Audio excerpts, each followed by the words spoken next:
Hola, hola, muy buenas tardes, buenas noches, buenos días, depende de la hora en que nos vean, porque bueno, estamos siempre en nuestro horario habitual de las 8 de la noche, pero la magia de la red es que cuando un video queda ahí es potable para cualquier hora del día, que es afortunadamente nuestra audiencia se reparte sus programas a la hora que pueda verlos, así que buenos días, buenas tardes, buenas noches y feliz cumpleaños a mis colegas, como siempre. Estamos en una sesión más de Estación Averno y es un gusto estar con Caro de Nova, con Pepe Hernández, porque vamos a hablar de un tema que siempre es muy llamativo, ¿no? Que es a la luz del libro que acaba de publicarse de Julio Scherer Ibarra, en consonancia con este señor que se llama Jorge Fernández Menéndez, Ni venganza ni perdón. Vale la pena hacer una disección del libro y también ver más o menos, no tanto sus porqués, sino sus para qué, como qué efectos puede tener este libro y también adentrarnos un poco en los pantanos de la literatura anti-AMLO que ha corrido desde hace no solo 8 años que ganó la presidencia, sino pues desde hace 20 años o más, ¿no? Entonces, creo que vale la pena ver a este libro como un eslabón más de una cadenita ya muy larga, porque me parece que lo revelador del libro, o bueno, la parte novedosa del libro, no es tanto el contenido, ¿no? Son las mismas paparruchas y prejuicios de siempre, pero ahora quizá lo que importa del libro es que trata de dotársele credibilidad a ese contenido, porque los que escribieron los libros anteriores no tienen esa credibilidad. Ni Elena Chávez, ni este señor Jaime Sánchez Usarrey, o los panfletos de Krause, o los de Carlos Tello, en fin. Todos estos personajes desprestigiados por su propia ineptitud, por su propia incapacidad para hacer análisis político y sobre todo por sus propias mentiras de mala fe, pues están en un momento donde no importa que digan, legítimamente ya no se les cree. Este libro me parece que tiene la intención de decir, ahora sí deben creernos porque el que lo dice no es este fulano de letras libres, o no es un empleado de Krause, o no es un tipo del PAN, o un tipo del PRI, o un tipo del PRD. No, es del entorno cercano de López Obrador. Por lo tanto, lo que diga debe ser verdad. Y yo creo que es un buen momento para diseccionar qué es lo que se dijo y efectivamente verificar que mucha credibilidad tampoco puede haber ahí. Pero se asocia para escribir el libro. Exacto, con un personaje que sí es del otro grupo que mencionas. Exactamente. ¿Cómo te lo explicas? Pues ahí yo creo que lo explica el propio Fernández Menéndez. Desde luego yo tengo vetado a ese sujeto porque es un calumniador de primera y no tiene absolutamente nada ni de periodista ni de analista, pero de esas veces que uno por curiosidad malsana, ya no antropológica, sino curiosidad malsana, de vez en cuando, decía un maestro en la Facultad de Ciencias Políticas, Gabriel Gutiérrez Javán, que tenía un amigo que era especialista en el cine de esta época del cine mexicano, que era de cine de ficheras y estas películas de no muy grato contenido, en fin, no voy a meterme con eso, pero era especialista en eso y se había doctorado en eso. Y entonces cuando le decían, oye, ¿cómo estudias eso?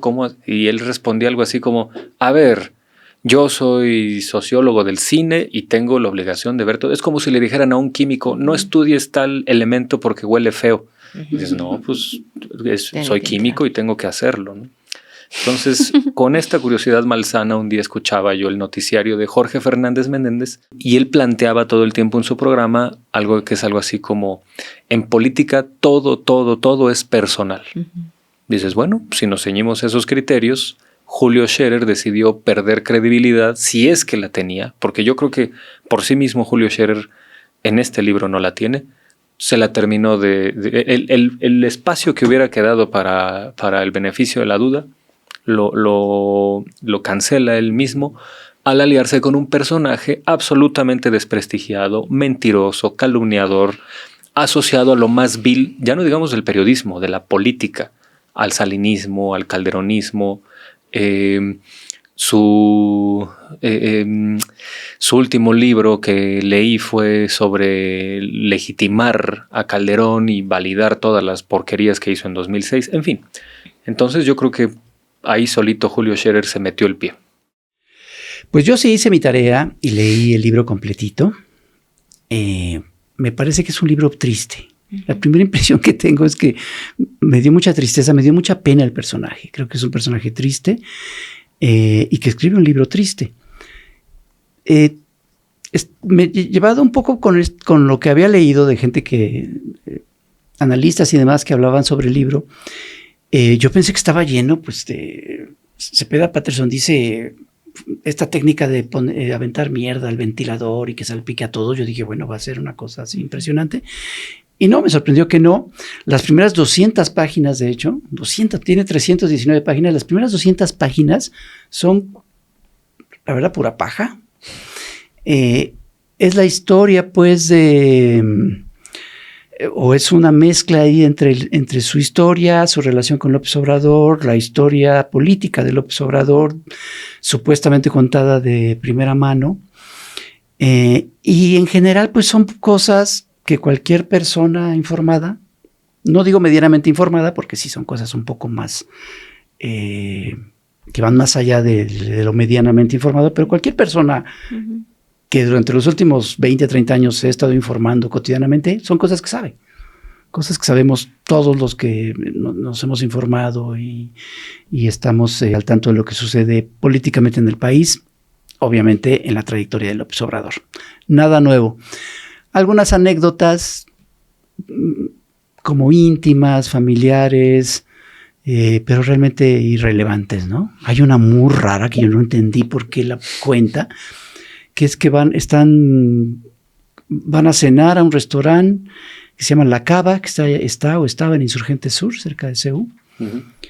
Y está Julio Scherer, obviamente su hijo, Julio Chico, y está Valdés Zurita, este personaje que fue el consejero presidente del INE. Del IFE, de hecho. Del IFE todavía, sí. Y que a Julio Scherer se le cae una muela, una incrustación de una muela, y entonces va al baño, y después Valdés Zurita va al baño también, y ahí se ve y le dice, ay, es que se me cayó la muela, y entonces Valdés Zurita como que le quiere ayudar, y alguien entra, y pues cree que estaban en una situación indecorosa, algo así, dice, ¿no? Me parece lo más innecesario contar una anécdota así, pero bueno. En fin. Algo que me llamó la atención es que para un personaje que supuestamente es tan cercano al observador, y que sí, sin duda lo fue, cuenta cosas que abonan, que malinforman, que abonan a la desinformación y a la campaña sucia que se ha hecho desde hace 20, 30 años. Cosas tan elementales, por ejemplo, muy al principio del libro, Julio Scherer dice que López Obrador siempre decía en sus mítines, que decía que estaba en contra de los ricos y que había que quitar a los ricos y que los ricos se fueran del país. Cuando López Obrador nunca manejó algo así, esa es la campaña que le hicieron, porque él siempre dijo, no estoy en contra de la riqueza mala vida, vamos, son frases hechas de López Obrador, bueno. Bien habida, ¿no? Pero, sí, bien habida, sino en contra del, etcétera. Bueno, abona como en este caso, a una serie de mentiras que se han dicho a lo largo de los últimos años. Escogí varios escogí fragmentos que no son necesariamente cosas así trascendentales, pero que creo que dan una idea de las cosas extrañas que dice este personaje.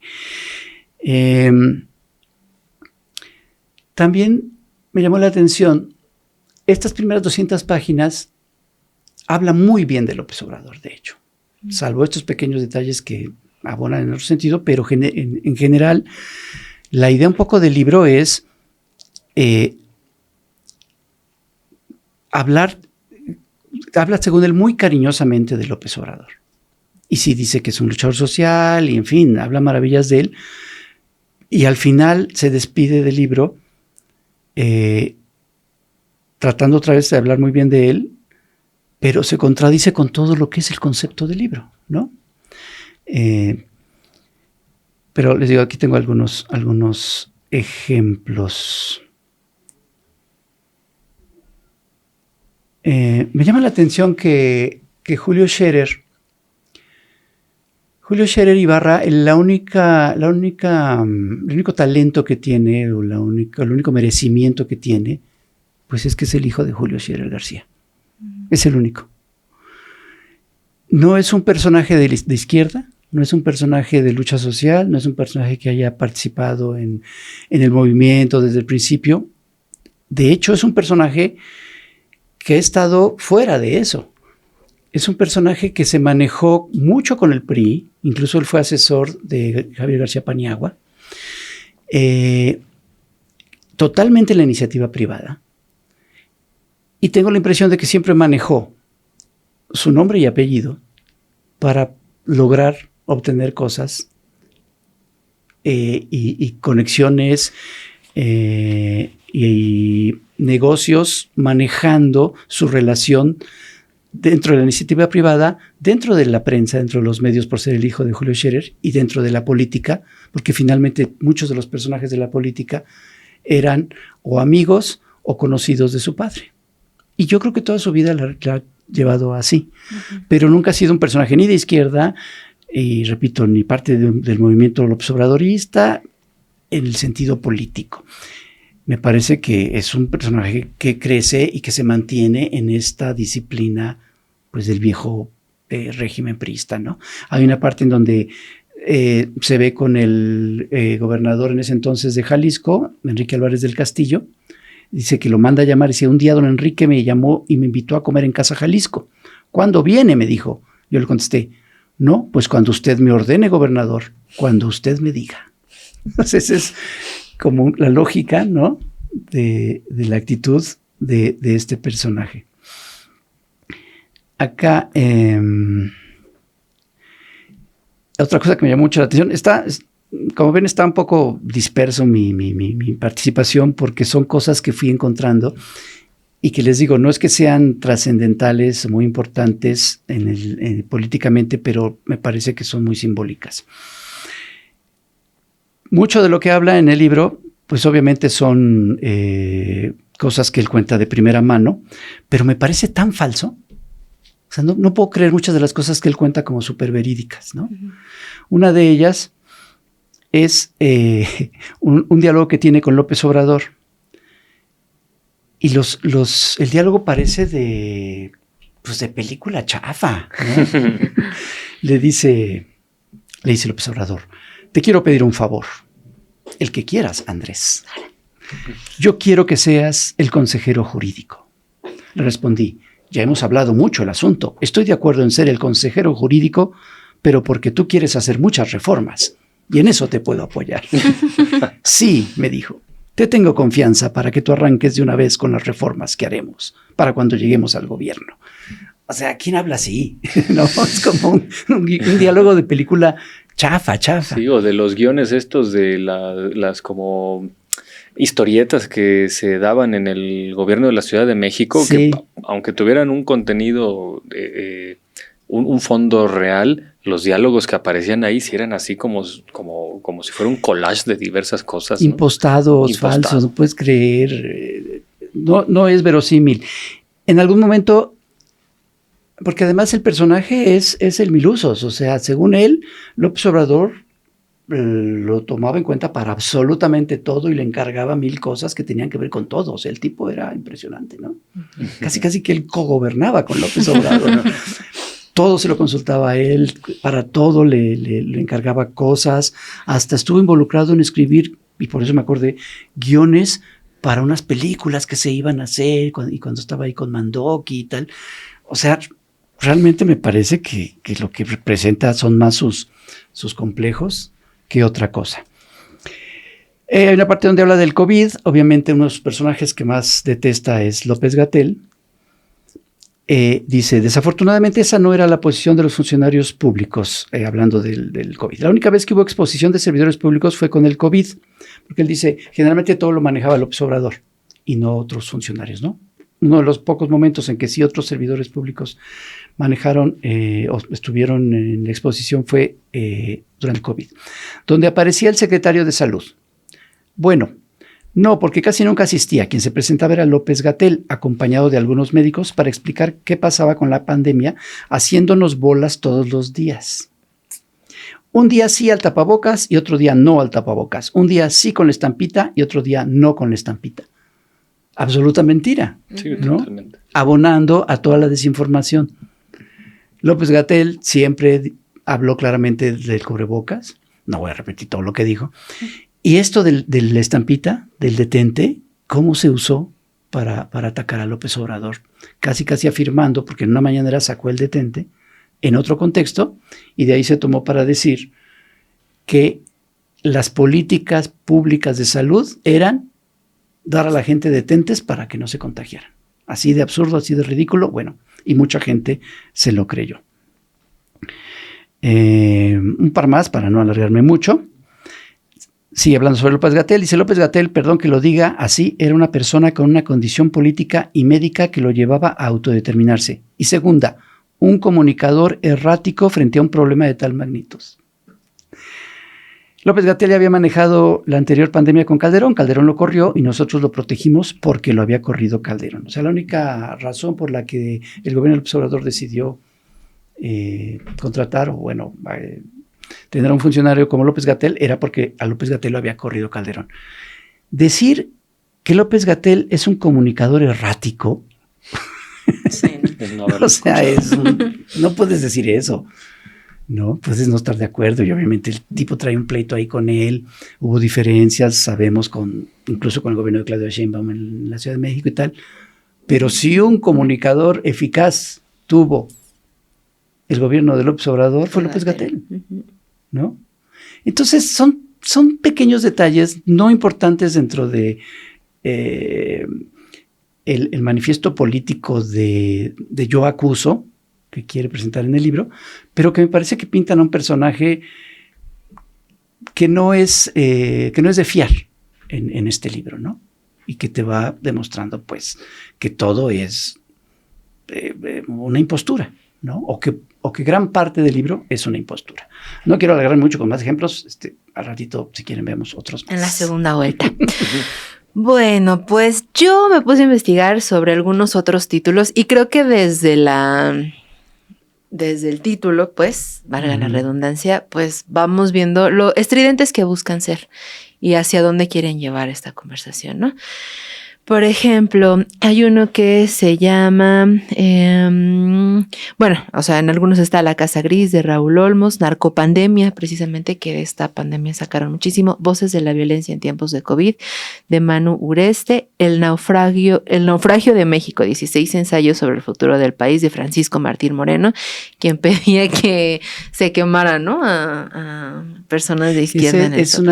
Es una antología de textos de varios odiadores de López Obrador. Él era el coordinador, pero era así de Macario Esquetino, todos estos personajes. Ajá, un compilado. La Nueva Soledad de América Latina, Ricardo Lagos, Héctor Aguilar Camín y Jorge Castañeda. La regresión educativa, la hostilidad de la 4T contra la ilustración, de Gilberto Guevara Niebla. Paseos por la calle de la amargura y otros rumbos mexicanos, de Guillermo Sheridan. El imperio de los otros datos, 3 años de falsedades y engaños desde Palacio, de Luis Estrada. La economía de la extorsión, el lastre que despoja a México, de Luis de la Calle.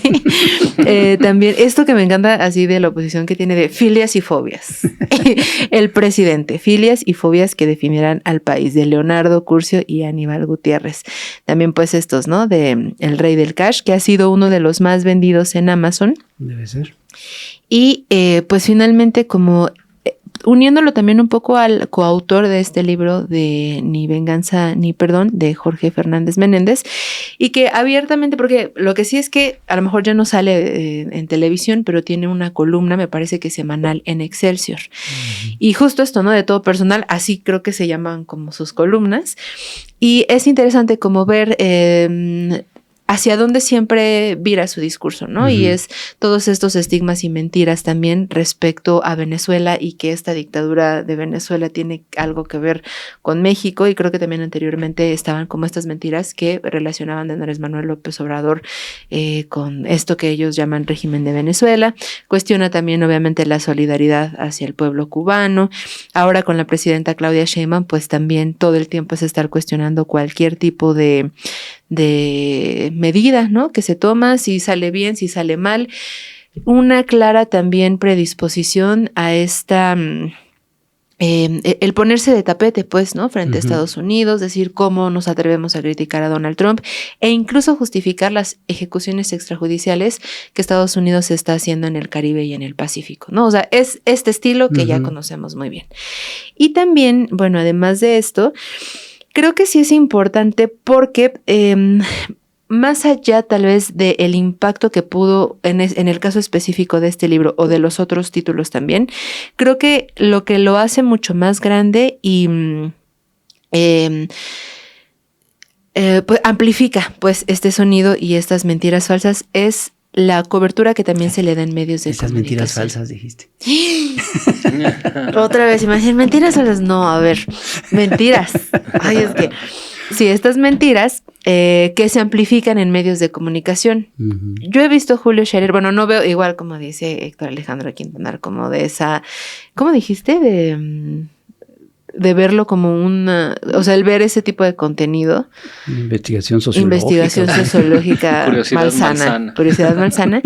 O sea, la verdad, no me he echado como toda la programación, pues eso, de Aristegui, con Azucena Oresti en el Canal 40, pero en todos estos lugares se amplifica, ¿no? Y entonces, pues se da también toda esta cobertura y pues justo, muy extraño en esto que todos estos pues voceros de la oposición también denominan, porque varios de estos libros, de estos títulos y que faltan muchos más, llevan también toda esta cuestión usan términos, por ejemplo, como dictadura, ¿no? La falta de libertad de expresión, según ellos, en todos estos libros, o la narrativa que llevan es sobre la falta de libertad de expresión, de la dictadura, del autoritarismo, y en concreto con Andrés Manuel López Obrador son estas definiciones que tienen.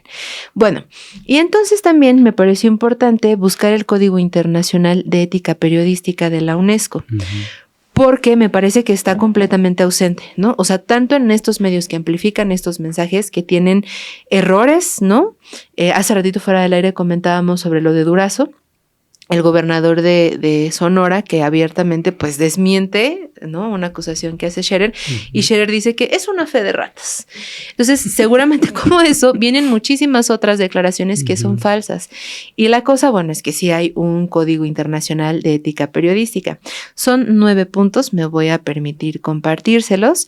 El primero es el derecho del pueblo a una información verídica. El pueblo y las personas tienen el derecho a recibir una imagen objetiva de la realidad por medio de una información precisa y completa y de expresarse libremente a través de los diversos medios de difusión de la cultura y la comunicación. El segundo, ahí podemos ir poniendo palomitas o taches, sino adhesión del periodista a la realidad objetiva. La tarea primordial del periodista es la de servir el derecho a una información verídica y auténtica por la adhesión honesta a la realidad objetiva, situando conscientemente los hechos en su contexto adecuado. Tache también, ¿no? Tache. La responsabilidad social del periodista es el punto número 3. Pero palomita y tache, ¿quién? Pues todos estos, ¿no? Todos estos. Ajá, no tienen eso. Claro, sí. Pero Scherer y todos estos títulos, pues yo creo que no. Los de Anabel Hernández tampoco. La responsabilidad social del periodista. En el periodismo, la información se comprende como un bien social. Esto yo creo que es fundamental, no como un simple producto. Esto significa que el periodista comparte la responsabilidad de la información transmitida. El periodista es, por tanto, responsable no solo frente a los que dominan los medios de comunicación, sino en último énfasis frente al gran público, tomando en cuenta la diversidad de los intereses sociales. 4. Este también tache, ¿no? Sí. 4. La integridad profesional del periodista. El papel social del periodista exige que la profesión mantenga un alto nivel de integridad. Ya desde ahí ya. Esto incluye el derecho del periodista a abstenerse de trabajar en contra de sus convicciones o de revelar sus fuentes de información y también el derecho de participar en la toma de decisiones en los medios de comunicación en que esté empleado. Acceso y participación del público. Es el 5. El carácter de la profesión exige, por otra parte, que el periodista favorezca el acceso del público a la información y la participación del público en los medios, lo cual incluye la obligación de la corrección o la rectificación y el derecho de respuesta. 6. Respeto de la vida privada y la dignidad del hombre. Por ahí leí, no sé porque yo no hice la tarea como Monero Hernández, pero que viene un capítulo dedicado a un infarto. Al infarto de López Al Obrador. infarto de López Obrador. Sí, pero no me pareció que fuera muy... Pues no sé, o sea, bueno, a ver, vamos a leerlo. Dice, el respeto del derecho de las personas a la vida privada y a la dignidad humana en conformidad con las disposiciones del derecho internacional y nacional que conciernen a la protección de los derechos y a la reputación del otro, así como las leyes sobre difamación, calumnia, injuria, insinuación maliciosa, hacen parte integrante de las normas profesionales del periodista. Esto yo lo pienso porque precisamente me parece que hablando sobre López-Gatell, en algún punto, creo que cuando Andrés Manuel López Obrador le da, no recuerdo si era COVID o alguna cuestión, y lo que decía López-Gatell es no se puede dar información sobre la salud de una persona, ¿no? O sea, tiene también como ese derecho de respetarse el diagnóstico clínico de alguien.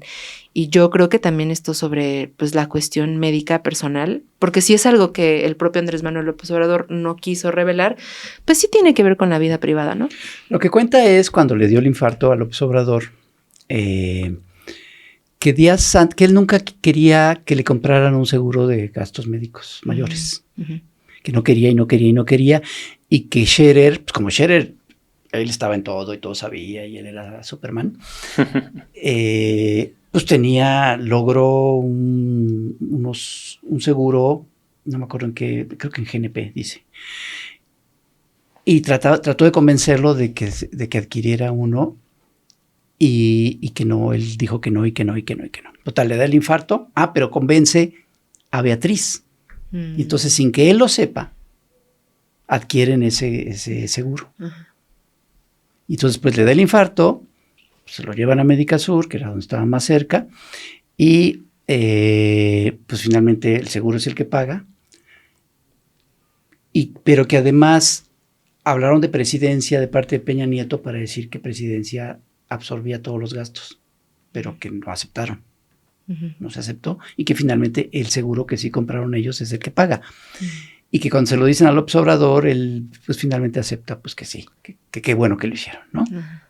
Esa es básicamente como que la historia. Ok. El punto 7 o sea, Scherer le salvó la vida a López Obrador. El punto 7 dice respeto del interés público. Por lo mismo, las normas profesionales del periodista prescriben el respeto total de la comunidad nacional, de sus instituciones y de la moral pública. 8. Respeto de los valores universales y la diversidad de las culturas. El verdadero periodista defiende los valores universales del humanismo, en particular la paz, la democracia, los derechos del hombre, el progreso social y la liberación nacional, y respetando el carácter distintivo, el valor de la dignidad de cada cultura, así como el derecho de cada pueblo a escoger libremente desarrollar sus sistemas políticos. Bueno, ahí también hay mucho que decir. Y ya finalmente el último es la eliminación de la guerra y otras grandes plagas a las que la humanidad está confrontada. El compromiso ético por los valores universales del humanismo previene al periodista contra toda forma de apología o de incitación favorable a las guerras de agresión y la carrera armamentística, especialmente con armas nucleares y a todas las otras formas de violencia, de odio o de discriminación, especialmente el racismo.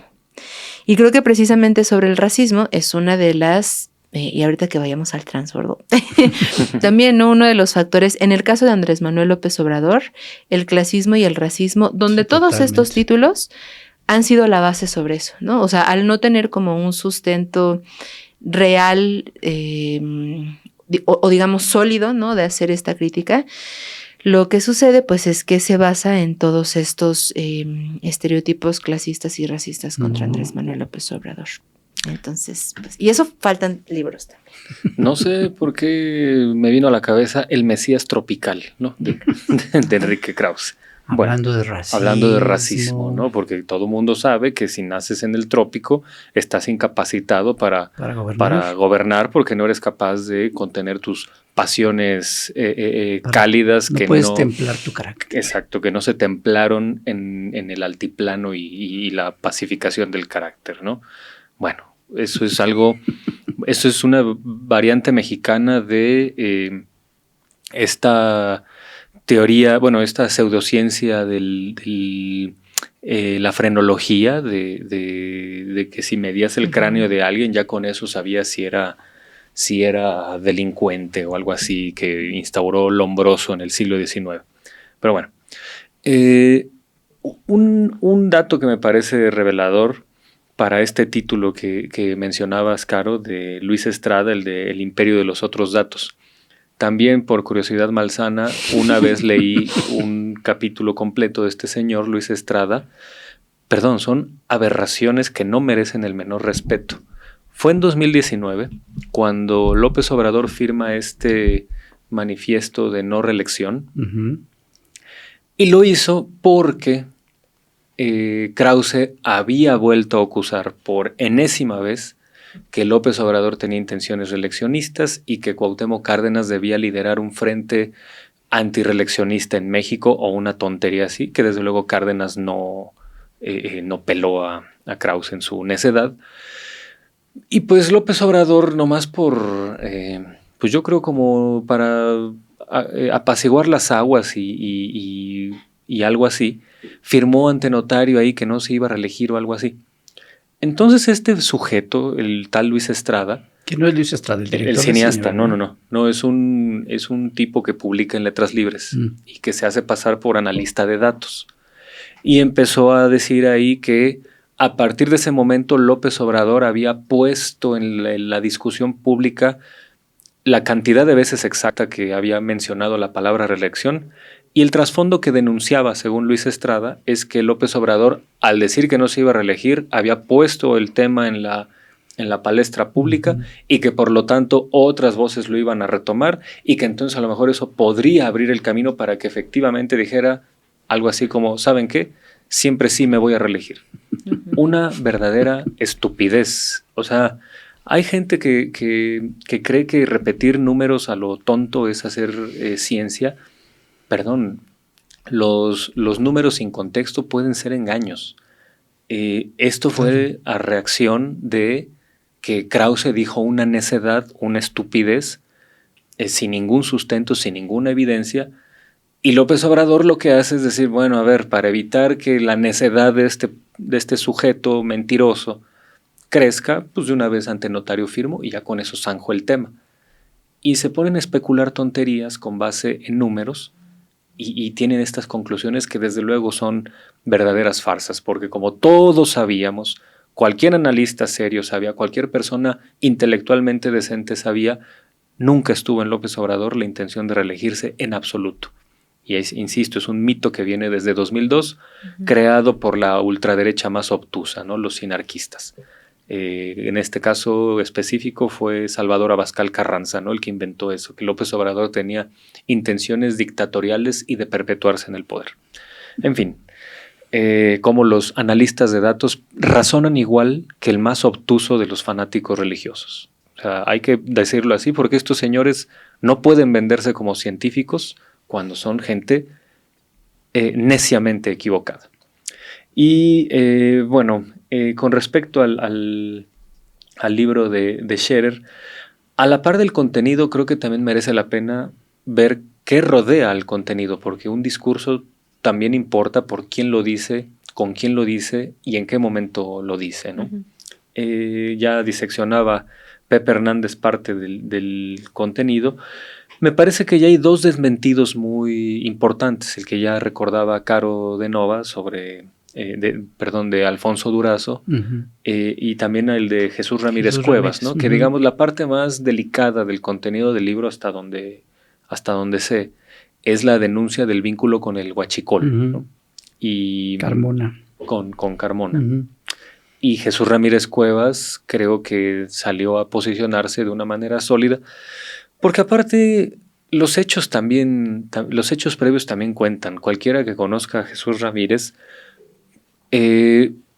critiquemos o no el modo de comunicación social que llevó el gobierno de López Obrador o nos parezca adecuado, más allá de las legítimas críticas que se puedan hacer al desempeño de cualquier funcionario, todos conocemos que Jesús Ramírez Cuevas es un hombre muy... no se nota que le guste el dinero, que le interese el dinero. Es un hombre que ha hecho periodismo toda su vida, que ha tenido un activismo social muy importante, que siempre se ha movido en transporte público, que andaba de aquí para allá siempre por sus propios medios, con mucha modestia y de un trato que nunca fue impostado, ¿no? Y nunca ha sido impostado, creo yo. Y entonces aquí viene una parte, ¿no?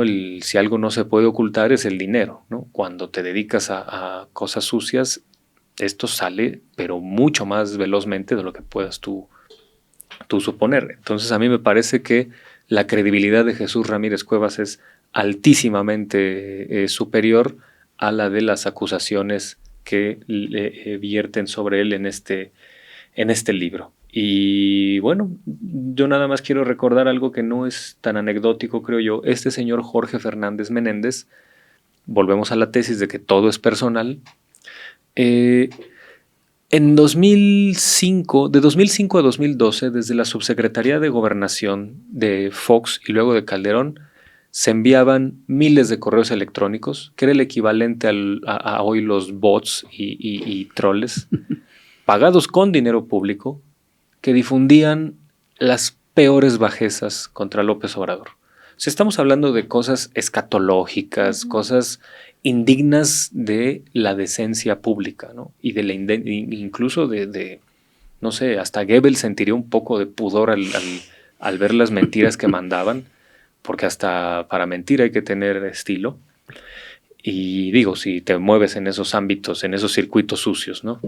Tus mentiras deben ser, como dice la propaganda nazi, si vas a mentir, trata de que mínimo tengas un poquito de credibilidad, ¿no? No digas que tu enemigo es marciano porque nadie te lo va a creer.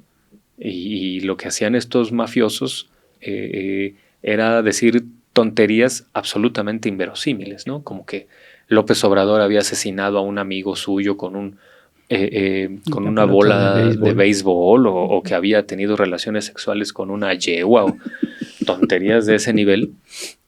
Y entonces, en estos correos absolutamente sucios, pagados con nuestros impuestos, promovidos por la Secretaría de Gobernación, tanto de Fox como de Calderón, de vez en cuando también mandaban artículos periodísticos.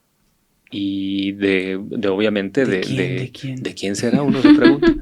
Aparecían ahí artículos de Pablo Iriart, de Leopoldo Mendívil, de Ciro Gómez Leiva y, por supuesto, de Jorge Fernández Menéndez, ¿no? Era un habitual contenido de estos correos mafiosos, ¿no? que enviaban. Entonces, si te unes a alguien así para publicar un libro, te estás dando un tiro en el pie, porque no dejas lugar a dudas de que tu credibilidad queda absolutamente en entredicho. Además, la pregunta está también ahí en el aire. Julio Scherer, guste o no, está vinculado a Proceso, a una revista donde seguramente, a pesar de la crisis que vive y a pesar de la crisis de credibilidad que vive y a pesar del giro tan pues no sabría cómo llamarlo, este giro que vivió la revista de ser un puntal crítico en este país a convertirse en una repetidora de algunos golpes de otros medios que no tienen credibilidad.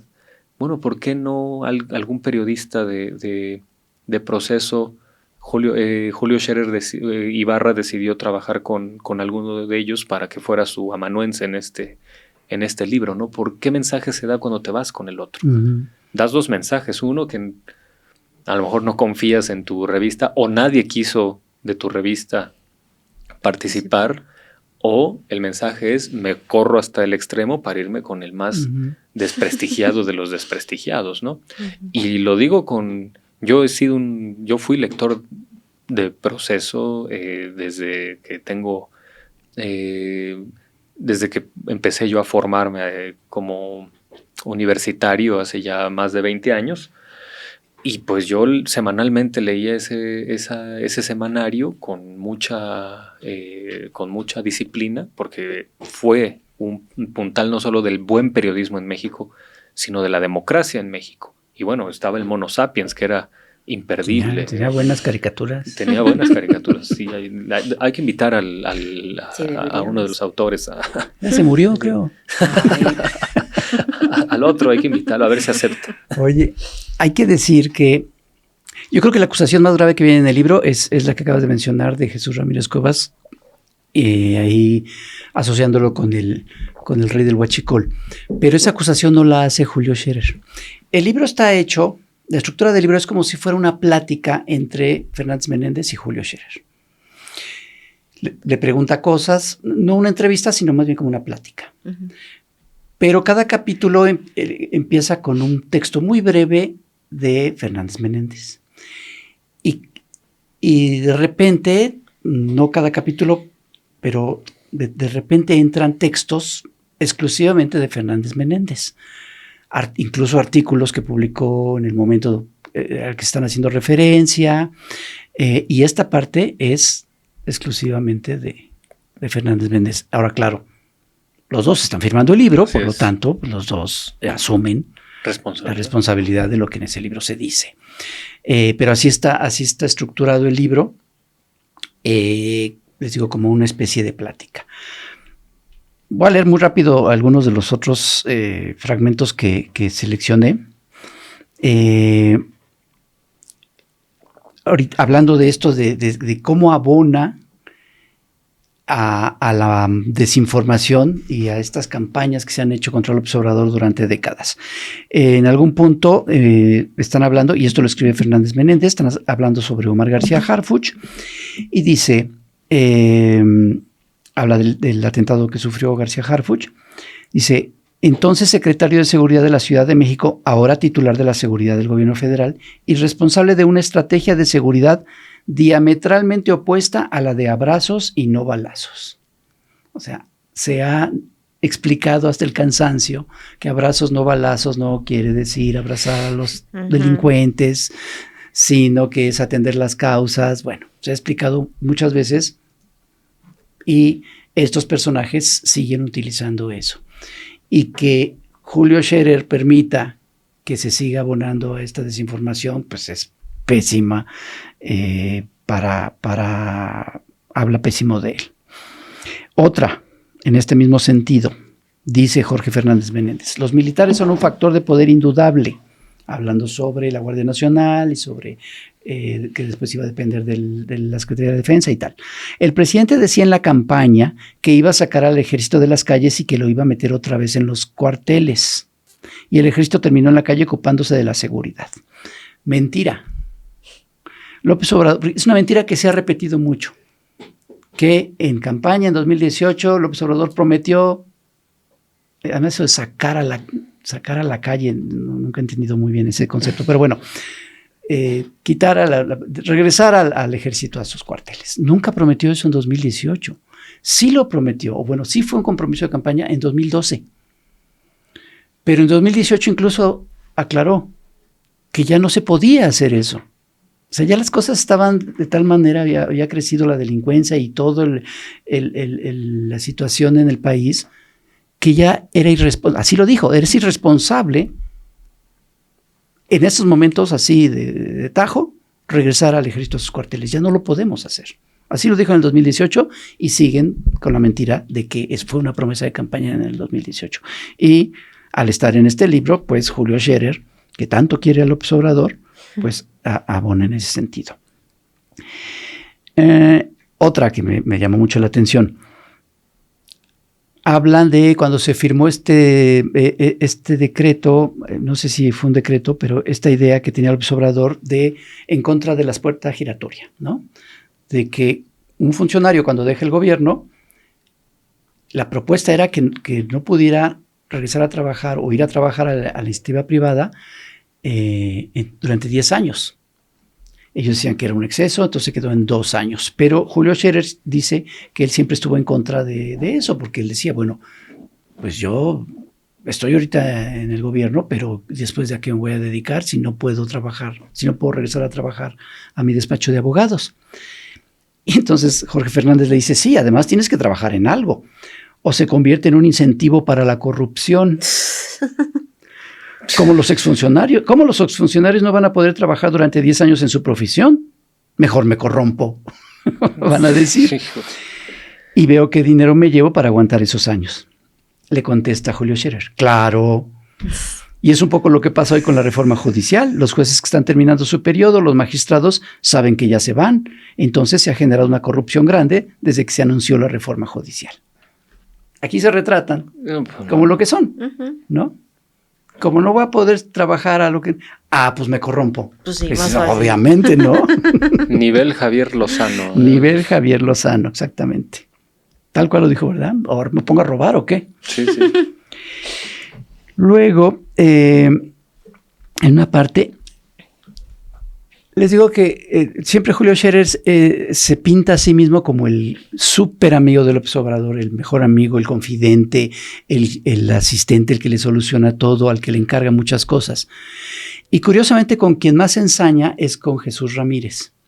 Y cuando lo hace, se puede leer entre líneas que más bien a él le molesta mucho que López Obrador en algunos momentos pues lo prefiero.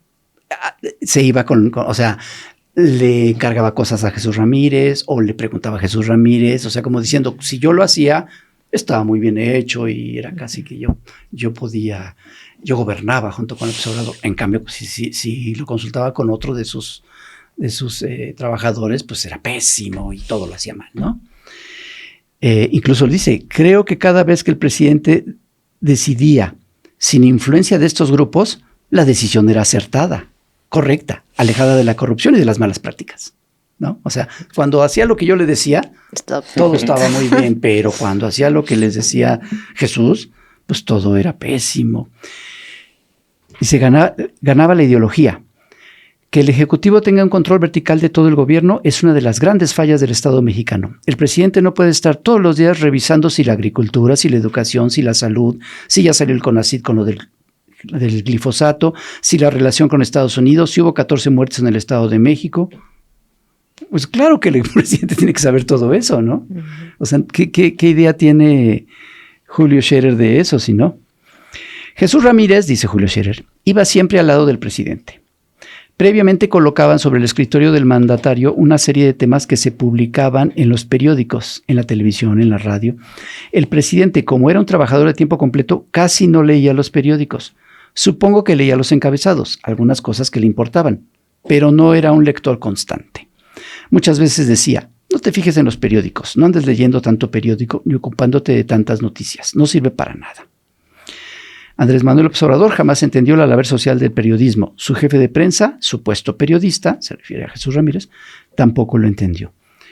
Según Julio Scherer, bueno, López Obrador nunca leía los periódicos, lo cual, o sea, si tanto lo conocía, a mí me parece absurdo que piense eso, que López Obrador no leyera o que no estuviera al tanto. Y según él, Jesús lo manipulaba todo el tiempo. ¿Cómo puedes aceptar, pensar que López Obrador es un personaje manipulable?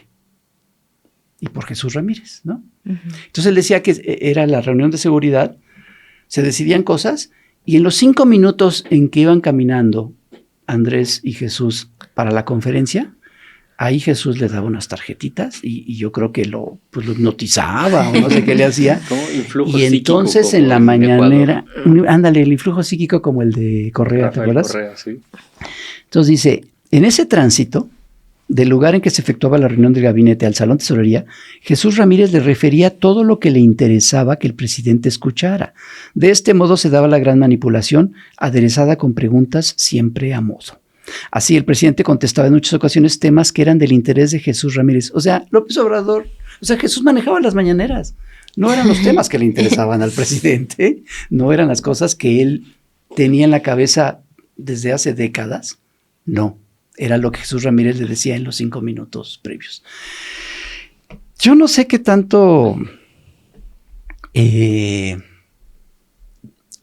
obvio que sí, Jesús Ramírez fue un hombre cercano a López Obrador, evidentemente.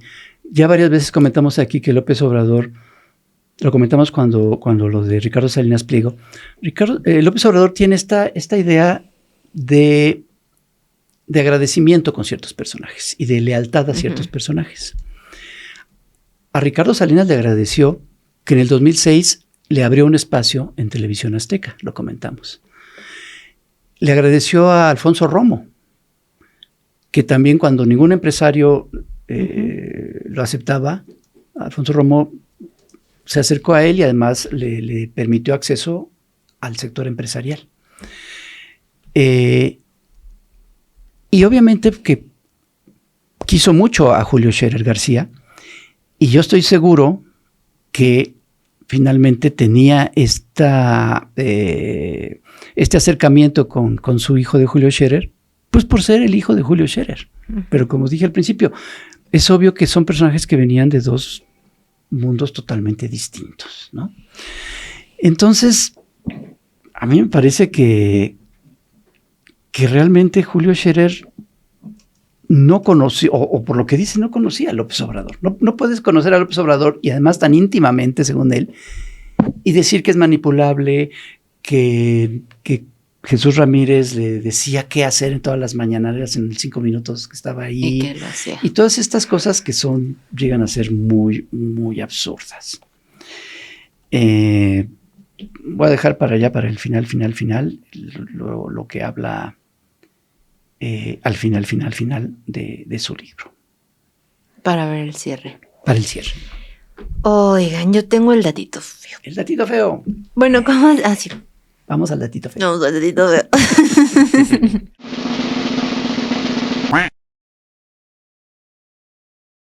Como hace rato mencionábamos, además de para que estas mentiras se esparzan, no solo tienen que tener medios de comunicación, sino también toda esta narrativa que está sostenida en redes sociales.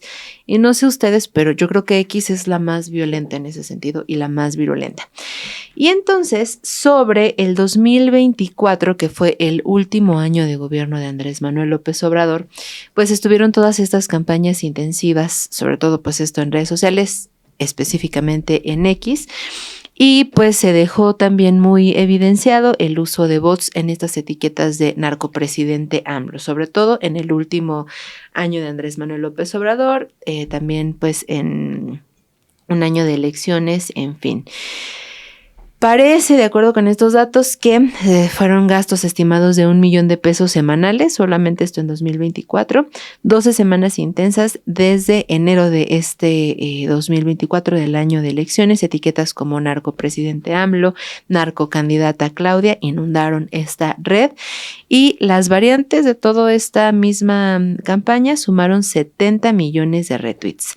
Ahora también hay un impacto internacional importante, y esto también se vio en conferencias de prensa mañanera que no venían pues de nuestro país, sino provenían de cuentas desde Argentina, Estados Unidos, España y Colombia, sobre todo de Argentina.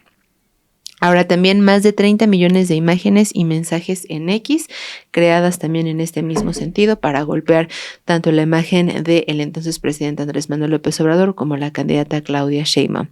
420,000 cuentas estaban involucradas, incluyendo también pues esta alta proporción de bots y cuentas automatizadas que hacían pues que estos mensajes fueran como cada vez más altos. El 70% de las publicaciones fueron retweets y 25% respuestas.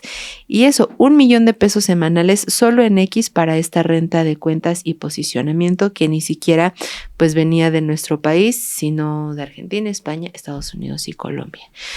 Y pues esto, ¿no? También en X, ahora con este libro, pues se posicionó en la conversación en ese sentido. Y yo me quedé con una duda, porque hace rato teníamos como esta hipótesis de que Scherer habría recurrido como a lo más vil y lo menos inteligente. Bueno, es que no sé si haya más de inteligente en la oposición, pero de lo menos inteligente, de ahí dijo Pero no habrá sido como más bien que Scherer fue que fue utilizado O sea que más bien fue como... Sí, yo pensé también eso. Tal vez por este grupo de no que Scherer comunicadores. Escogió a Fernández Menéndez. Sino que Fernández Menéndez, Fernández o toda la estructura de estos medios de comunicación, dijeron con lo que iniciábamos, ¿no? Como... o sea, ya de todas estos que están circulando acá, pues ya nadie les cree. Y entonces quizá necesitamos a alguien que pues sea cercano y que tenga mucha más influencia. A ver si la armamos. Pues sí. Y no. Y no pasó. No. Oigan, vamos al transbordo porque el invitado ya llegó, es como una hora. Ajá, lo tenemos esperando. Entonces, vamos a una pausa rapidísima. Es más, ya ni vamos a la pausa, ¿no? Vamos a la cortinilla y vamos al transbordo. Vale.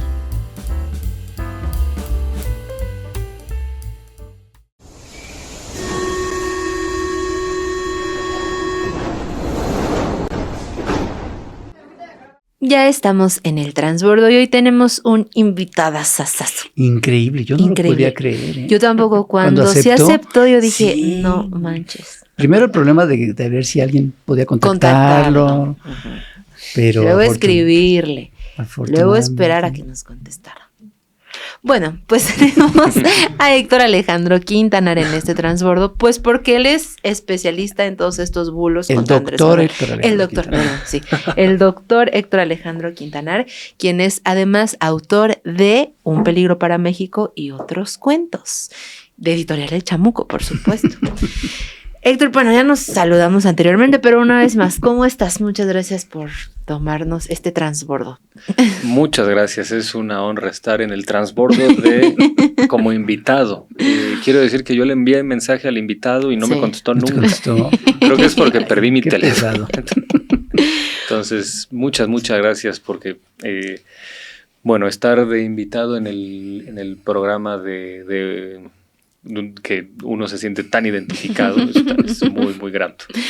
Héctor, bueno, pues es que no es cualquier cosa, es un especialista también en Andrés Manuel López Obrador y en esta campaña que pues no solamente pues inicia desde ya cuando se encumbra como una de las figuras políticas yo creo más importantes, ni siquiera pues tampoco no ya en esta campaña como candidato, ni en el fraude, mucho antes. Y yo quisiera preguntarte, Héctor, algo que siempre he tenido ganas como de saber de Andrés Manuel López Obrador. Tú hablas y demuestras como toda esta deshonestidad intelectual por parte de todos los personajes que nos mencionas, ¿no? Hay un capítulo dedicado, por ejemplo, a Krause, pero también todas estas campañas de otros autores llamados intelectuales. En contraste, ¿qué debe o cuál es tu lectura de Andrés Manuel López Obrador? O sea, una persona que sistemáticamente ha recibido tantos ataques, que pasó por 2 fraudes, que han entrado, pues eso, en su vida personal, en su vida privada. Ya nos hablabas también hace un rato del nivel tan grotesco, pues, ¿no? De estas infamias que se han lanzado contra él. Desde antes, durante y ahora después también, cuando ya el señor está retirado, ¿no? ¿Qué tipo de personaje crees que puede resistir? O sea, ¿qué es Andrés Manuel López Obrador y que puede resistir ante estos ataques sistemáticos? Bueno, primeramente digo que efectivamente yo soy el autor de este libro, Un peligro para México y otros cuentos, que está ilustrado por los maestros Rapé y Pepe Hernández, y el libro pasó por la edición de Caro de Nova, así que de algún modo de todos, aquí hay trabajo de todos nosotros detrás de este libro. Creo que es muy buena pregunta porque define uno de los derroteros de la izquierda política, de una de las expresiones de la izquierda partidista contemporánea. Las campañas de desprestigio, las campañas sucias, buscan desmoralizar, buscan no que gane otro, sino que que un personaje de la política se debilite, como que le dé temor, que prefiera no hacer nada y que sus simpatizantes no voten por él o dejen de serlo, ¿no? No se busca ganar, se busca que el otro pierda. O sea, es así como cuando en el fútbol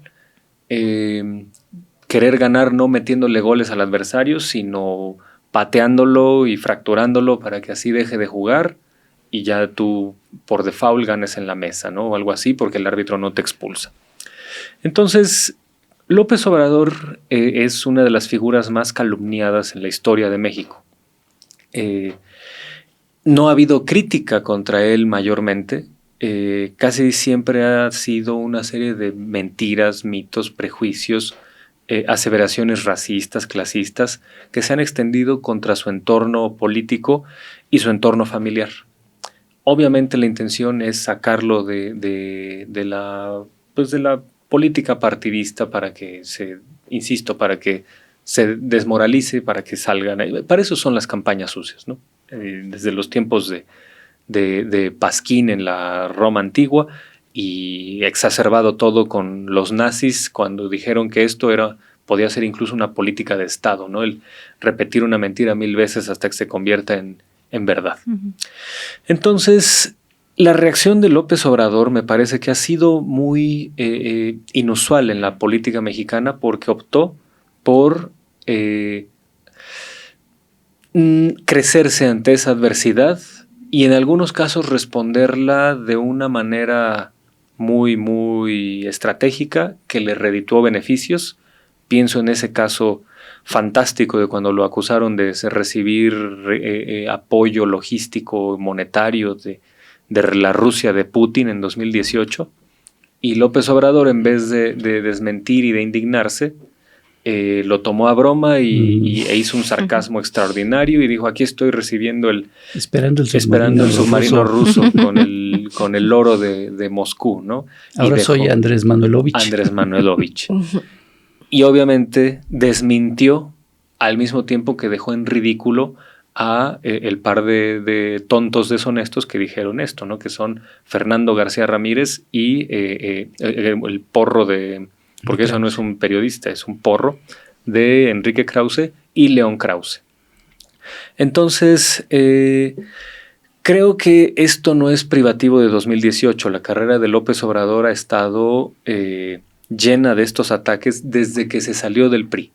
Desde que renuncia al PRI, el madracismo tabasqueño tiene esta actitud contra él, esta serie de prácticas indignas contra él. Y lo que hace López Obrador es o resistir, o adaptarse, o moldearse, o darle la espalda y aprovecharlas para salir avante. Me parece que eso sí es muy significativo porque le ha dado insumos para seguir en la lucha política. Ya hace rato hablábamos del caso de Cuauhtémoc Cárdenas, de que en 1988 como que trató un poco de contener a la movilización para fundar un partido y que todo corriera por la ruta institucional. Me parece que independientemente de que hayamos pensado que eso fue un acierto o no en su momento de Cárdenas, lo que hizo López Obrador fue radicalmente distinto, ¿no? Ante la adversidad, ante estas campañas, porque hay que decirlo, las campañas sucias casi siempre van acompañadas de otras prácticas antidemocráticas, como los fraudes, como las defenestraciones, como los golpes de Estado. Entonces me parece que cuando a López Obrador le tocó enfrentar estas canalladas, tanto en las calumnias como en los fraudes y demás, pues su reacción fue: me ganaron a la mala, me quitaron mi legítimo triunfo, pues entonces me utilizo otras vías para tratar de ganar por la vía institucional. Y que te vuelven a hacer fraude, pues entonces ahora les voy a ganar con muchos más votos y voy a articular no solo el voto de las izquierdas, el voto progresista, sino también el voto de las derechas, de los votantes de PRI, PAN, de abajo, y así les voy a ganar. Es decir, se ha crecido ante la adversidad que ha implicado también esta serie de ataques, ¿no? Entonces, creo que esa es la gran distinción entre López Obrador y otros personajes de la izquierda partidista histórica en México, que merecen también mucho respeto, que abrieron ruta democrática, pero López Obrador fue más incisivo y más territorial en el sentido de caminar desde abajo para lograr ese triunfo electoral posterior. Oye, Héctor, supongo que para hacer tu libro, y además conociéndote, sé que así fue, tuviste que leer una cantidad impresionante de basura. Y en los últimos años, ya no hablando del 2018 para atrás, y cosas tan tristemente célebres como El Mesías Tropical y estas cosas, o el libro de Sánchez Sosa Rey y demás. Pero del 2018 para acá se han escrito muchos libros en contra del López Obrador. De Nova ya nos leí algunos títulos al principio de la estación. ¿Qué es lo peor que has leído de estos libros? Yo no leí el de Luz Helena Chávez, pero tengo la impresión, por lo que he leído que escribe ella, sobre todo en Twitter, me parece que es muy lamentable, de mucha pena ajena. La manera en que escribe me parece tan burda, tan pobre, tan elemental. Y supongo que su libro así de penoso es. Pero ¿qué es lo peor que has leído de esta literatura de la industria en contra de AMLO?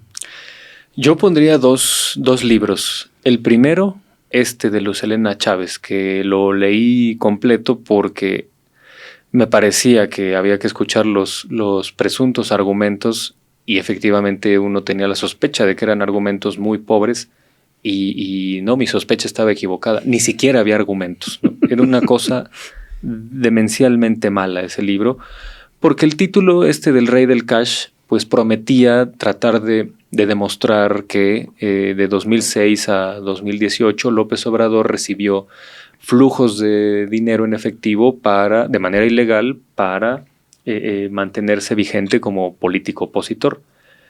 El libro, que son centenas de páginas, dedica creo que un par de capítulos a ese tema y son confeccionados con base en especulaciones ridículas, ¿no?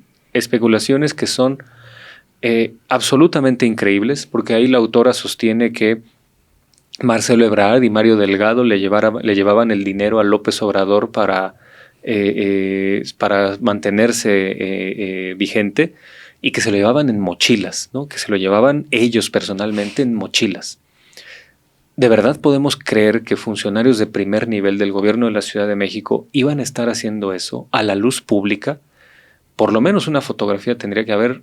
Y desde luego era una mentira, es una especulación que esta señora hace y con base en eso se engancha de ahí para hacer un panfleto que tiene, yo conté, no sé, unas 150 mentiras, así, errores graves. Cada página que pasabas había mentiras que iban desde lo inane, por ejemplo, desde lo más inofensivo, no inofensivo, desde lo más irrelevante, como por ejemplo esta señora dijo que en los linchamientos de policías en Tláhuac de 2004, este episodio vergonzoso que todos recordamos, ella dijo, ahí murieron 3 policías. Y bueno, todos sabemos que eso no es cierto. Murieron 2 y muy lamentable y fue una cosa vergonzosísima, pero uno sobrevivió. E incluso salió en las noticias tiempo después con Loret de Mola, que fueron ahí de regreso a Tláhuac. La señora dijo en una de sus páginas que López Obrador en 2005, cuando fue nombrado ya candidato del PRD, dijo que en su discurso él había ya dicho que iba a derrotar al PRI, ¿no? Todo mundo sabemos que en 2005 gobernaba el PAN. Hay una carencia de información de Helena Chávez que es preocupante. Un editor profesional no debió haber permitido que se publique eso. Por ejemplo, ella dice varias veces que Arturo Núñez fue impuesto por López Obrador para ser gobernador de Tabasco, que lo sacó del PRI para llevarlo de candidato a gobernador del PRD en Tabasco. Bueno, todos sabemos que Arturo Núñez tenía por lo menos 12 años de haber dejado el PRI y que incluso fue senador perredista y que en 2008 fue funcionario del PRD en la Comisión Técnica Electoral de ese partido y hasta 2012 fue candidato a gobernador. Lo mismo ocurre con cosas como Manuel Bartlett. La señora Chávez dijo algo así como que Manuel Bartlett fue impuesto por el PT, por Alberto Anaya, en 2018 para irse a Comisión Federal de Electricidad. Bueno, todos sabemos, porque fue público, que en 2012, es más, ¿quieren la fecha exacta?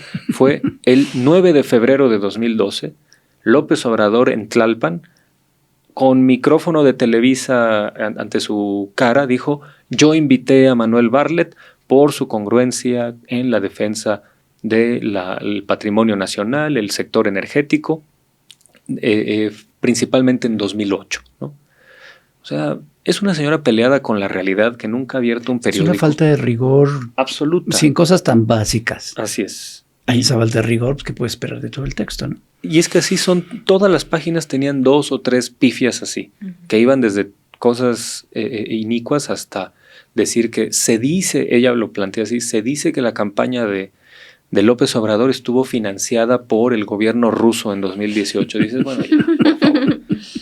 Entonces yo pondría ese, pero hay uno que me parece todavía más lamentable, no tanto por el contenido, que es similar al de Luz Helena Chávez, sino por el autor, que es Roger Bartra, con El regreso a la jaula, que se publicó en 2020. Es reciente, ¿no? Más o menos, digo. Sí, salió en ¿2020? 2021, creo. 2021 es un poquito era antes de las elecciones de 2021. Yo creo que es un extravío intelectual de Roger Bartra. Siempre fue un hombre así medio intolerante dentro de la izquierda. No lo digo yo, lo han dicho compañeros suyos que militaban con él. Me parece que fue Francisco Javier Guerrero en una conversación con Jorge Meléndez, por cierto, que en paz descanse, recientemente fallecido el maestro Meléndez, que en este grupo, cuando trabajaban o militaban con cierta cercanía, Bartra, Francisco Javier Guerrero, este antropólogo mexicano, y Enrique Semo, que sí, que Bartra siempre fue muy reacio a la crítica, ¿no? Pero bueno, más allá de eso, es un hombre que en algún momento dio aportes muy importantes, no solo a la izquierda mexicana, sino a la disciplina antropológica y a la etnología. Y ver en lo que derivó es una cosa de verdad de miedo. El libro este del regreso a la jaula está dividido en 2 partes. Es decir, son varios capítulos, pero la primera mitad se dedica a insinuar que en 2018 hubo fraude electoral. No lo dice abiertamente, pero empieza él a decir cosas como que le generaba cierta sospecha o recelo que López Obrador hubiera ganado, y su hipótesis, que nunca comprueba y que nunca ofrece un solo dato para decir que así fue, era decir que López Obrador ganó porque los priismos estatales habían operado para darle votos a López Obrador en vez de al PRI. Yo solamente planteo, si hay un partido que tiene capacidad de movilizar a 30 millones de votantes, es el partido más poderoso del mundo. Y pues el PRI evidentemente no hizo eso. Y hay otro dato todavía más contundente. Por primera vez en la historia, en 2018, el PRI tenía menos de la mitad de gubernaturas en el país. O sea, tenía menos de 16 gubernaturas. Entonces, su poderosa máquina de la que habla Bartra se limitaba a esas entidades. Y de todos modos, en las entidades donde no gobernaba el PRI, ni siquiera en todas, si seleccionamos algunas de ellas, era suficiente esa cantidad de votos para que López Obrador ganara. Si se sumaban los votos, por ejemplo, en Ciudad de México, donde no gobernaba el PRI, en Jalisco, en Veracruz, donde no gobernaba el PRI, y con un par de estados más, ya con eso le daba para ganar. O sea, no había manera de sustentar tamaña alucinación. Y el único argumento que da Bartra es que, yo digo esto porque una vez escuché una encuesta, no dice cuál, no dice cuándo, no dice dónde, no dice nada. Y dice algo así como, yo escuché una encuesta donde unos señores dijeron que en 2012 habían votado por el PRI y en 2018 por López Obrador. Dices, bueno, ese es tu dato. La mitad del libro se va en alucinar un fraude que él ni siquiera menciona de manera directa, lo insinúa. Y la segunda parte del libro es para dedicarla a que López Obrador no es de izquierda porque el lenguaje religioso del populismo de derecha, con eso de abrazos no balazos y la república amorosa, en fin, un total desconocimiento de Bartra de la situación. Y ya con esto cierro. Dedica Bartra un capítulo entero a acusar al Fisgón de acarrear firmantes para intimidar a los pobrecitos intelectuales de la derecha y contestarles el desplegado ese de la deriva autoritaria de 2020. Porque eso es cierto, a mí me consta, a mí me acarreó el Fisgón. A mí también me acarreó el Fisgón en aquella ocasión. Sí, porque cuando sale este desplegado, que es un análisis fallido y un diagnóstico errado de estos intelectuales, de inmediato se publica una contraparte que les responde de manera muy respetuosa y muy contundente, y lo cual es válido en democracia. Y entonces este señor Bartra se dedica a decir que el Fisgón acarreó con el aparato del Estado a intelectuales para intimidar a los pobrecitos que firmaron la deriva autoritaria. Bueno, acaba de saberse que en el último panfleto que firmaron estos señores como Bartra y demás, ellos sí hacen eso. Hasta meten firmantes que no aceptaron estar ahí, como fue el caso de Ricardo Rafael. Entonces, se proyectan. Totalmente se proyectan. Así que yo creo que los dos peores libros fueron esos. Uno porque es un panfleto impresentable de mentiras, y el otro por lo mismo, pero además con el agravante de que lo firma un antropólogo que en algún momento fue alguien muy lúcido, que aportó mucho a las ciencias sociales en este país, y es lamentabilísimo que por la falta de rigor, por la falta de escrúpulos o por cierta corrupción intelectual, yo no me voy a poner aquí a especular qué es lo que le pasa a Bartra, pero me parece muy, muy grave que haya publicado ese libro un libelo sin ningún rigor. Yo te preguntaría, aquí en Estación Adorno a mí siempre me sale la autoritaria, porque a ver, o sea, bueno, por supuesto, afortunadamente vivimos en un país de libertad de expresión. No hay un autoritarismo porque no habrían 100 títulos en contra. Tú en la presidencia. Y porque no estoy yo en la presidencia. Exacto. Pero a ver, o sea, no debería haber algún tipo de restricción, o sea, ok, no restricción, pero no es perjudicial, pues, o sea, que exista en la industria editorial tanta permisividad de falta de rigor, ¿no? Y que se publican bajo estos sellos. O sea, que se siguiera lo que nos leíste hace un momento, ¿no? Ajá. Sí, pero eso, o sea, porque perjudica de manera directa a las personas, ¿no? O sea, son infamias, son injurias. Y no me refiero solamente, o sea, en este caso que estamos explorando sobre Andrés Manuel López Obrador, sino en otros casos también donde pueda existir como estas injurias, y que haya afectaciones como personales o sociales hacia las personas, y que cualquier gente, si tiene un sello editorial que lo avale, pues puede inventar cualquier cosa, porque fuentes, créeme, ¿no? O sea, o eso, apelar a las falacias como pues de conocimiento, y que, por ejemplo, hoy le preguntan a Raquel Buenrostro en la conferencia de prensa, le dice un reportero, ¿no debía seguirse, o sea, lo que dice Julio Scherer como de oficio? Entonces la secretaria de Anticorrupción le dice, pues es que no podemos, o sea, las afirmaciones que son con falta de rigor, anecdóticas, perseguirlas como, o sea, sin pruebas, presentarlas o perseguirlas como si fuera pues un delito. Y también igual, ¿no? La presidenta dice, pues si hay alguna denuncia que sea, pero eso no lo hacen, o sea, no lo hacen, y solamente se queda en esto que decía Andrés Manuel López Obrador de cuando no mancha tizna, ¿no? La mentira cuando no mancha tizna.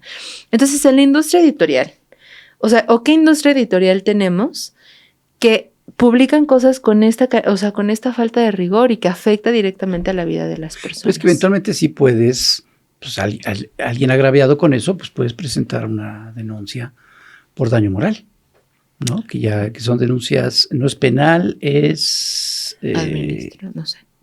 Sí, no es una denuncia penal, pero sí puedes presentar una denuncia por daño moral.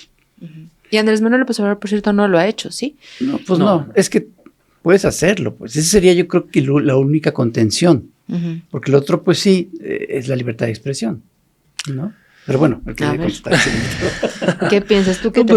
O sea, por ejemplo, pienso en eso, en el rigor, porque tú en el libro, pues citas así las fuentes. Tú, eso, o sea, ¿cómo ves el panorama de la industria editorial y esta...?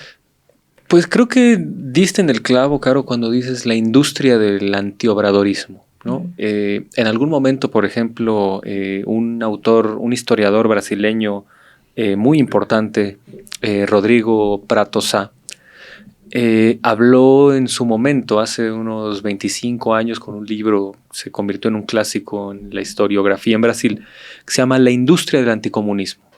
Y él planteaba cómo, aprovechándose de esta histeria generalizada que se vivió en la Guerra Fría, que pues hubo quien vio en eso un oportunismo para ganar, para lucrar, no para informar, sino para lucrar con eso, y ni siquiera para hacer una lucha política válida, ¿no? Como que, bueno, es que yo soy liberal o yo soy conservador y no me gustan los comunistas, entonces voy a ver cómo los combato. No, era, a ver, pues vamos a aprovechar el miedo que existe para inventar cualquier tontería y lucrar con ello, ¿no? O sea, no es una crítica válida al comunismo, que es legítimo que exista en democracia, sino que era así, nada más hacer lo que fuere con tal de que alguien ganara algo material con ello. Me parece que hoy vivimos un momento donde eso se exacerba, ¿no? Ya la industria del antiobradorismo en México creo que sí tiene ya esta trayectoria, aunque cada vez le hablan a menos gente, pero es gente que está dispuesta a seguir pagando y es ya, como dice Pedro Miguel, ¿no? Una adicción a la mentira y necesitan su dosis de mentiras para sentirse bien consigo mismos o algo así. Entonces, tristemente, eso rompe las barreras que la ética pública y la ética periodística implican, y ya esto se vuelve en una cuestión de mercado, ¿no? Donde no se juega con la misma lógica, tristemente. Debería hacerse, ¿no? El mercado debería tener esa cuestión, pero amparados en la libertad de expresión, pues hacen estas cosas. Y lo peor es que es contraproducente. Si uno trata de poner límites, lo cual sería legítimo. Pienso, por ejemplo, hay un personajillo que ni voy a decir su nombre, ¿no? Para no hay que ponerle lupas a los insectos, pero hay un personajillo que se ha hecho famoso recientemente en X porque se la vive retratando cómo se visten las personas de la 4T. Y buscando, a mí me saca cada rato, porque se lo pasa buscando en transparencia, contratos. Así es. Y como los contratos existen del chamuco son públicos, totalmente legales y públicos, pues los encuentran y dicen, mire, exacto. Tiene un contrato de publicidad. Pues sí, y este ciberpiojo, yo tengo la hipótesis. Ciberpiojo. Pues es que son más como vocación como complejo si tu labor es incomodar, no eres periodista, no es un ciberpiojo. Claro. Y el asunto está en que a mí me da la impresión de que ya le ha tenido que rectificar varias veces porque, no sé, 90% de lo que dice debe ser mentira. Pero a mí me da la impresión de que lo que está buscando es que alguien lo denuncie para que él se tire al piso y se victimice. A mí me da esa impresión. Y después salga a gritar que hay censura en su contra, cuando echarle insecticida a un piojo es lo más legítimo del mundo, ¿no? Entonces, creo que va por ahí. Creo que ese es el problema en que nos encontramos ahora, cuando ya los filtros en la era de la información se disuelven, porque ya no es solo lo que se publica en físico, sino también lo que está en redes sociodigitales, donde se juega con otras reglas, porque en la internet pues ya básicamente hay espacios donde se hace lo que se quiere, ¿no? Y no hay nada que limite. Entonces nos enfrentamos a ese problema donde tristemente hay que interpelar a la ética personal y lo más que se puede hacer es exhibir a los mentirosos. De hecho, el libro de Julio Scherer Ibarra realmente es una respuesta al libro de Hernán Gómez Bruera. Hernán Gómez saca el libro de Un traidor en Palacio, acusando a Julio Scherer de una serie de tranzas, que negocios y demás que hizo. Y Scherer en el libro pues, se defiende. Una buena parte del libro, al final, es responder cada una de esas cosas, y ahí dice cómo denunció a Hernán Gómez por varios de estos casos. Entonces, pues yo creo que la única manera es esa. Sí se tiene esa posibilidad. pero pues, no todo el mundo lo hace las denuncias, ¿no? Uh-huh. Pero bueno, yo quisiera terminar de mi parte hablando de esta industria editorial anti-PG. ¿Qué esperas tú ¿Crees que se sigan publicando títulos contra López Obrador o ahora va a ser contra Claudia Sheinbaum o contra la 4T? ¿O puedes ver ahí en el escenario algún caso como el de, o sea, por ejemplo, que dentro de un año haya un libro de Marx Arriaga en contra de la 4T? O algún personaje así como Julio Scherer. ¿Qué avisoras tú en el horizonte de la industria editorial anti-PG? Pues definitivamente creo que va a seguir existiendo, aunque no son personajes muy lúcidos ni muy listos, así que yo creería que van a apostar a seguir en la misma, ¿no? A seguir sofisticando o cambiando de tono la misma frase que los mueve desde hace 20 años, que es un peligro para México. Pero creo que la beta que van a tratar de explotar porque es nueva, y digo, es una beta mentirosa, ¿no? Es una falsedad también, pero que para ellos puede ser una falsedad novedosa. Quizá explotar la idea de que Claudia y López Obrador rompieron o algo así, o decir que hay traiciones y pleitos internos en la llamada 4T y tratar de agarrarse de un clavo ardiente de esa magnitud. Pero también yo creo que también pueden seguir los libros del antiobradorismo clásico, ¿no? Entonces, porque hay que decirlo así, no han cambiado nada. De hace 20 años a hoy, el discurso que mantienen es el mismo. Son versiones distintas de la misma tesis. Lo que analizábamos hace una semana respecto al Frente Amplio Democrático, alegando que López Obrador y Claudia Sheinbaum han puesto en peligro a la democracia, es lo mismo que vienen diciendo desde 2006. Es una versión evolucionada del López Obrador quiere reelegirse. Es una cuestión que se basa en el prejuicio, se basa en especular tonterías, se basa en decir qué van a hacer Claudia y qué van a hacer López Obrador y otros, en lugar de limitarse a observar qué sí realmente han hecho. Entonces, definitivamente va a haber, esta industria da para largo porque pues todavía hay muchos consumidores de esto, ¿no? Que no lo hacen por tratar de crear mayorías, sino por tratar de radicalizar o bueno, el efecto real, yo no sé cuál sea la intención de esta gente, pero el único efecto real ha sido radicalizar a lo peorcito de la opinión pública mexicana, a lo peorcito de la política electoral mexicana, y que da como resultado marchas como la Generación Z, donde van a escribir pintas nazis, ¿no? Pintas neonazis ahí a Palacio Nacional. Ese ha sido el único efecto, creo yo, de esta literatura. Oye, Héctor Alejandro, pues muchas gracias por haber aceptado venir a Estación Averno. Es un honor que nos hayas acompañado. Ojalá regreses en otra ocasión. Qué bueno que suplía al tercer participante aquí porque es insufrible, ¿no? Yo no lo aguanto. Bueno, nosotros tampoco. Ay, no. Bueno, pues vamos a una última pausa y regresamos para llegar a nuestro destino en Estación Averno.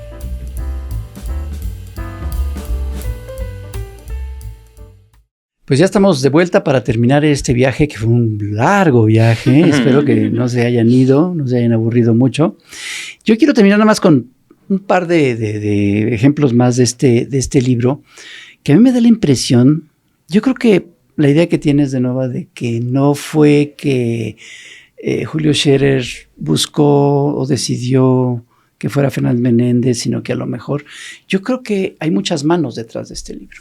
Incluso en la hechura del libro se nota.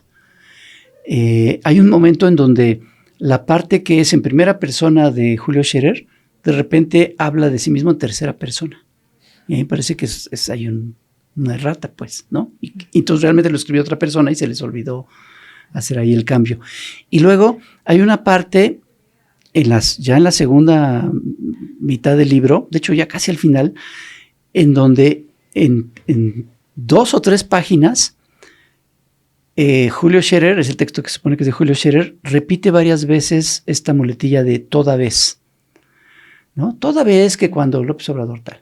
Y el siguiente párrafo, toda vez que tal. Y es una una muletilla que no viene en ninguna otra parte del libro, nada más viene en 3 o 4 párrafos, ¿no? Entonces me da la impresión de que esté escrito por varias personas, o que varias personas metieron mano, pues, ¿no? Esa impresión me da. Pero bueno, quiero acabar con 3 citas. Una que me llamó mucho la atención porque aquí Julio Scherer, al hablar de Rosario Ibarra de Piedra y de su hija Rosario Piedra Ibarra, realmente se describe a sí mismo. Está hablando de la Comisión Nacional de Derechos Humanos y de cómo se decidió nombrar a Rosario Piedra al frente de ella.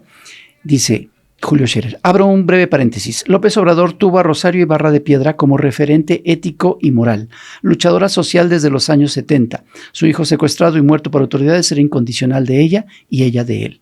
Cuando la señora Ibarra se lanzó como candidata a la presidencia de la República, mi madre, Susana Ibarra, votó por ella, la llamaba mujer ejemplar. El presidente decidió que fuera su hija presidenta de la Comisión Nacional de Derechos Humanos. Fue una labor titánica la que se tuvo que realizar porque no había pasado como la mejor. Desde un inicio la supimos inexperta. Solamente se decidió por ella, por quien había sido su madre. Se está describiendo exactamente porque el observador finalmente decide, inadvertidamente se dio cuenta, o tal vez no se ha dado cuenta, que si López Obrador lo tenía ahí, no era por él, no era por ningún logro personal, sino por ser hijo de Julio Scherer García. Al final, Julio Scherer termina con unos textos que le escribe a López Obrador. Le dice, el régimen actual llega a su fin, el país aguarda el instante de su término, la memoria popular es, en una u otra medida, memoria política, y yo me veo ahora en la obligación de limpiar mi nombre, dice. Señor presidente, es lo más valioso que poseo. O sea, mi nombre es lo más valioso que poseo porque es el nombre intachable de mi padre.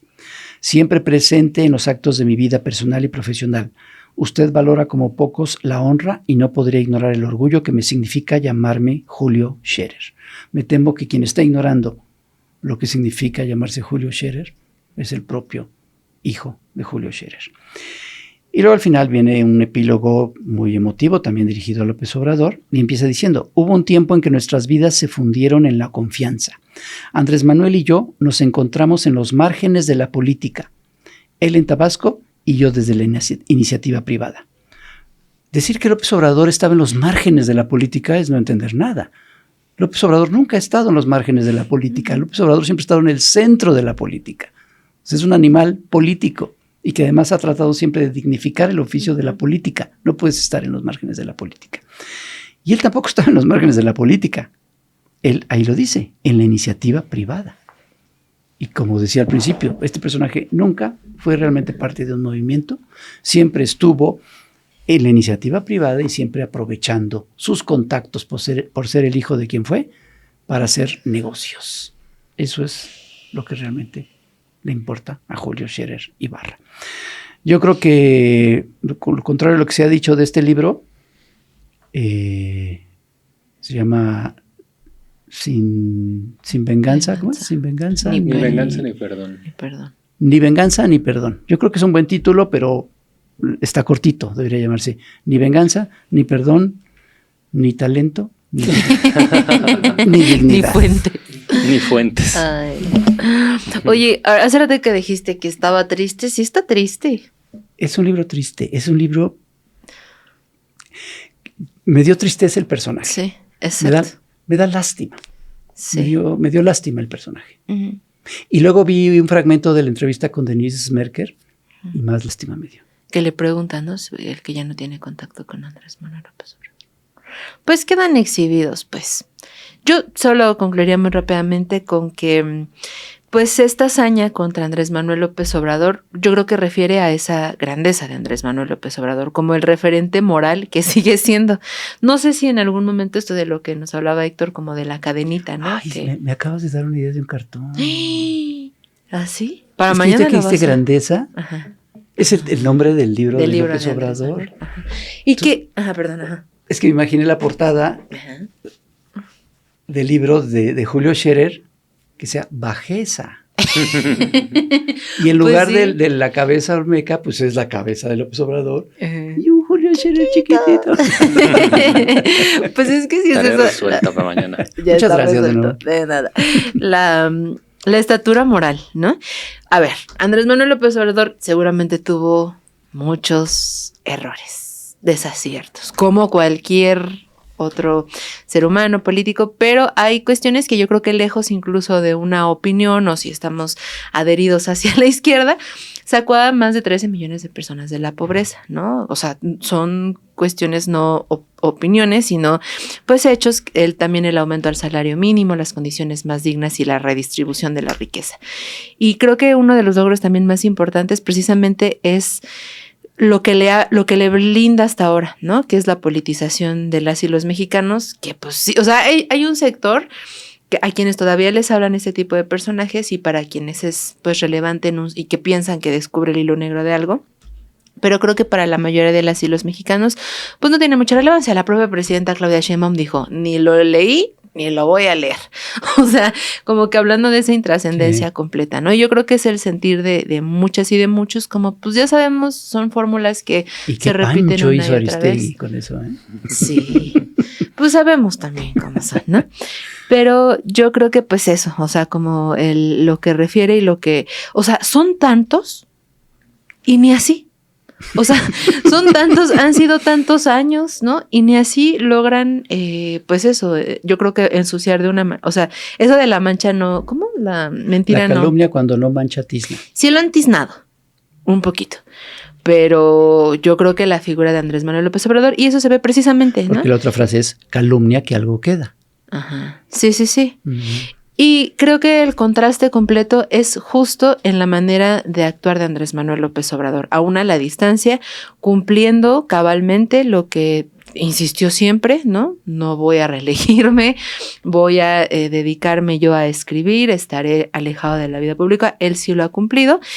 Y pues esto, ¿no? A diferencia de estos productos editoriales comerciales faltos a toda honradez y honestidad intelectual, Andrés Manuel López Obrador, en contraste, hace unos meses publica Grandeza, donde lejos de la infamia, la injuria, pelearse el odio, lo que hace más bien es este llamamiento, ¿no? A reconocer la grandeza de nuestros orígenes, de este reconocimiento, de seguir demostrando una y otra vez quiénes son los opresores, hablar de esta unión, de esta solidaridad, de la soberanía. Ahí yo creo que es toda la distancia moral, intelectual también, porque vaya que es un trabajo importante, intelectual, histórico, académico, el de Andrés Manuel López Obrador, pues a este nivel. Entonces, pues bueno, ya que también hiciste la tarea y nos pasas esto, pues ya nos queda claro que... Me falta hacer la tarea de leer Grandeza. Sí. Sí, y traernos temas. Bueno, y ya esto, ¿no? O sea, que al final, pues, lo que dices, o sea, tal vez la oposición como que yo creo que tiene una cuestión de lo que se dice, que quizá vulgarmente, como proyectarse, ¿no? O sea, hacer esta parte de lo que sus propios temores o sus propias dificultades tratan de proyectarlas, no lo han logrado, pero se retratan también ellos mismos, ¿no? Es un boomerang. Sí.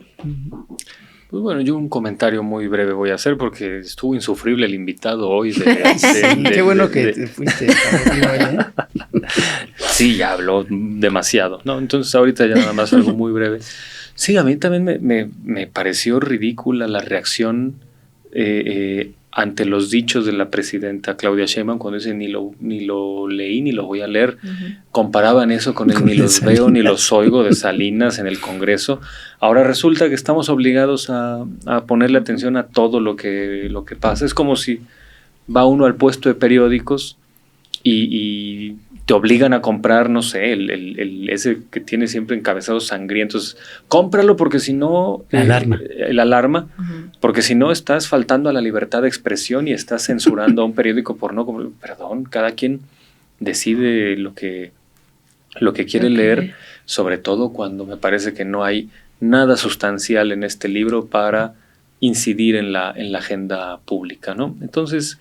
Yo espero que este libro quede en la estantería del olvido donde han quedado otros y que quedan simplemente ahí como para trabajo arqueológico o antropológico de gente que quiere saber cómo razona ciertas derechas, ¿no? Pero fuera de eso, yo supongo que va a quedar ahí en la irrelevancia.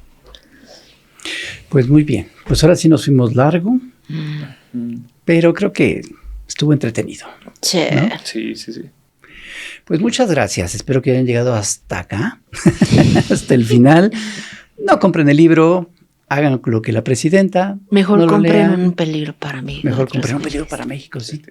No lo enseñes porque no se ve. Es un fantasma. Sí, ya nosotros hicimos la tarea para ustedes, entonces no se pierden de gran cosa, mucho chisme, pero chisme sin carnita siquiera.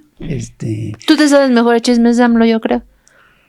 Pues a lo mejor sí. Yo no es que conozca mucho a AMLO, pero al López Obrador que yo conozco no lo veo retratado en este libro. Uh-huh. No dudo de ninguna manera, es obvio que Julio Scherer Ibarra lo conoce y lo conoció, pero yo creo que por eso quería leer ese fragmento, porque yo creo que son dos naturalezas muy distintas. Uh-huh. y que la única razón por la que acercó a Julio Scherer Ibarra a su gobierno y a su lucha fue porque por una concesión a la memoria y a la amistad con Julio Scherer García. Nada más. Y como en muchos casos que ha sucedido cuando López Obrador se alía o se acerca con personajes y confía en ellos, generalmente, pasó muchas veces, terminan traicionándolo. Uh-huh. Y creo que es un caso más. Muchas gracias por estar en Estación Averno. Acuérdense de pulgares arriba. Pulgares arriba. Llevamos 132. En una semana tuvimos 2,000 más. Pero tengo que hacer una denuncia pública. No ha habido esas gorditas. No ha habido gorditas. Pero pronto no. Vamos a tomar cartas en el asunto. Pero suscríbanse. Muchas gracias. Nos vemos. Bye.